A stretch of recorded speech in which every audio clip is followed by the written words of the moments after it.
Thank you very much. It's a pleasure and a privilege to be here. Thanks for the kind words. Let me jump right into this lecture because I'm covering a lot of ground with it. I start off with two of my favorite quotations here.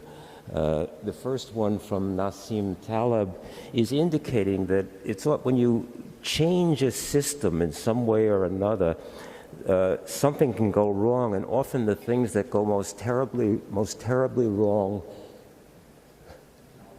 A little louder? Okay.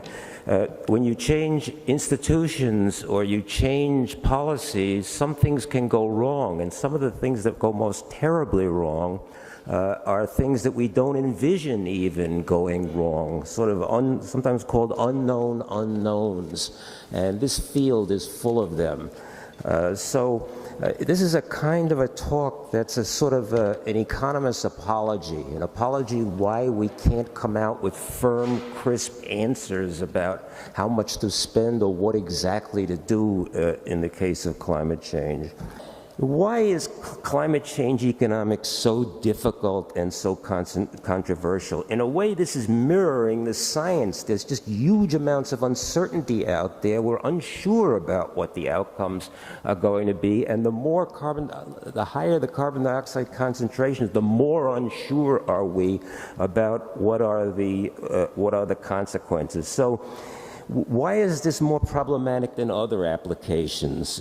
We use cost-benefit analysis to analyze whether a bridge should be built, whether a highway should be widened, agricultural policies, health policies.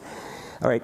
The problem here is that in every aspect of climate change economics, we're pushing the limits of this economic analysis. It's built upon assumptions, and the assumptions are becoming more and more questionable as we push further and further into these tales. So look, I'm going to try to give a rundown on what are the various special difficulties associated with the economics of climate change.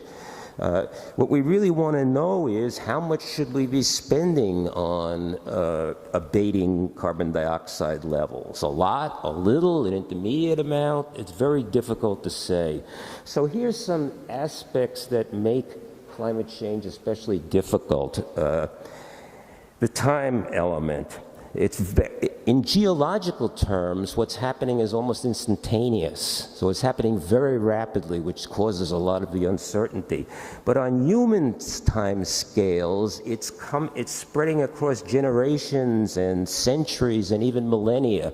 How much is it costing us for each ton of carbon dioxide that is being emitted into the atmosphere? And they use three models, and you can read about this. The Congressional Committee used a 3% discount rate, and they came up with a number. I'm sorry, I don't have the slide on that. They came up with a number of $40 per ton of carbon dioxide is what the damages are going to be in present discounted terms. Now, if they had used the rate of return on capital, on average, the real rate of return on capital is closer to 7%. So if they had used that as a discount rate, the social cost of carbon would be $2. So it goes from $40 to $2 if you increase the discount rate from 3% to 7%. What is the lowest conceivable discount rate? Well, it would be something like the rate of return on safe government bonds.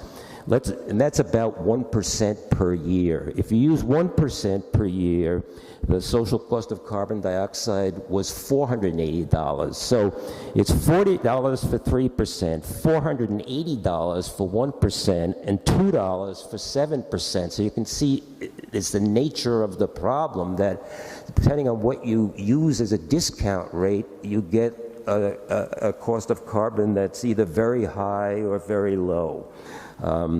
There's now work, for example, there's a general agreement that if you have a lot of uncertainty and the discount rates, you don't know the future discount rate. You know the past discount rates, but there's no deep reason that we can extrapolate that. It's not a law of nature that the rate of return on capital be 7% or 1% or whatever it is. It's just what happened in the past, seemingly.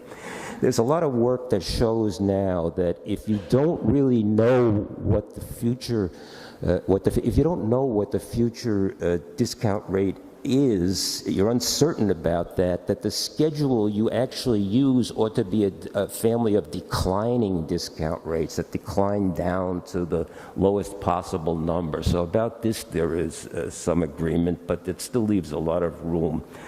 So you've got this battle going on. The higher the temperature change, the more distant in the future it is, and the greater is the power of exponential discounting to discount it away. So it's a battle between fat-tailed catastrophes occurring with low but not that low probabilities versus the very powerful effect of discounting away the consequences for a century or so now.